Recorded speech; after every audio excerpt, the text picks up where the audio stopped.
Once a month, Paula Pant, host of the Afford Anything podcast, answers voicemail questions the listeners send in. Here's one now. Hi, Paula. I'd really like to hear more about the business side of what you do, like when you decided, how you decided to become an LLC, those kinds of things. Like, is Afford Anything a separate entity from your real estate work, or do you have just one big company? Like, I have the idea. I'm just now delving into how to structure things and so on. Thanks. Thank you for asking. Adelia, I'm going to answer that question in two ways. So first, I'll directly answer the specific question that you asked, and then I'm going to pull back and put this into a bigger framework. So to answer your question, no, Afford Anything and the rental properties are not the same business whatsoever. And that's for a number of different reasons, but partially it's because rental properties are not considered active income. They're passive income. And that's not just me saying that. That's the actual IRS taxation of rental property income. So when you pay taxes on rental property income, you're filling out an entirely different tax schedule than what you would pay on an actively managed business. So Afford Anything, the blog, the website, the online business, that's Schedule C income, which is active income from a business that you yourself run. That's Afford Anything LLC. The rental properties all get reported on Schedule E.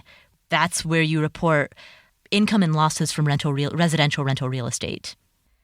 So the way that I run this at a structural level is I keep the two completely separate, as I should, because the two have nothing to do with each other.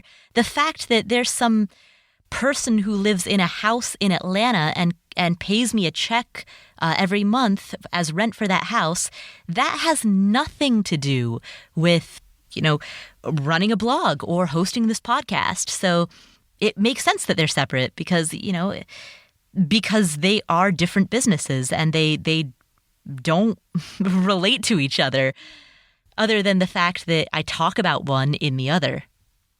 And in order to keep them separate, I have separate bank accounts, I basically just have redundancies on everything. So separate bank accounts, separate business credit cards, separate accounting software that generates separate profit and loss statements. Everything is just completely separate. If you imagine that it's not me who owns the business. Just imagine that these are two distinct businesses. It just so happens that I happen to be the owner of them both. But that's the way that structure happens. Now, that being said, I kind of want to zoom out and go more towards the framework of your question. I hope I've sufficiently answered the specifics of your question enough. But to zoom out and go into the broader framework, I have noticed that a lot of people, when they come upon an idea for a business, it's common that the first question that you might ask is how to structure that business. I would encourage you instead, and this kind of goes back to what I said to John in the previous question, I would encourage you instead to begin with the question of, does the market want this business? Is there a market need for this business? Do people want the thing that I am trying to offer? Because if people do, if there is that demand, then you've got a business.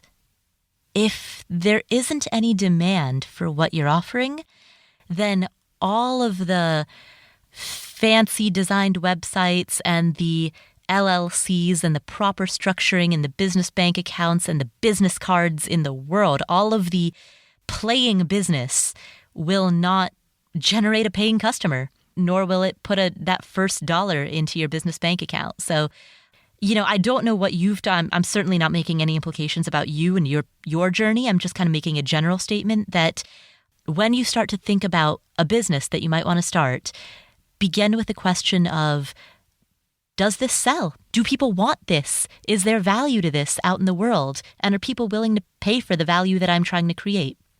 And that is far more important than designing a business card or choosing a name or deciding whether you want your company to be taxed as a pass-through entity versus as a s-corp. Yeah, that all can come later. And you can change your mind about that. But that is far less important than the basic question of, does this idea have legs? So I hope that helps. Hey, did you enjoy this excerpt from the Afford Anything podcast? Then click to download our free ebook, Escape. You'll be taken to a page where you can enter your email for immediate access to everything you need to know about escaping the 9-to-5 grind to live life on your terms. And you can also subscribe with one simple click to get alerted when new videos are uploaded.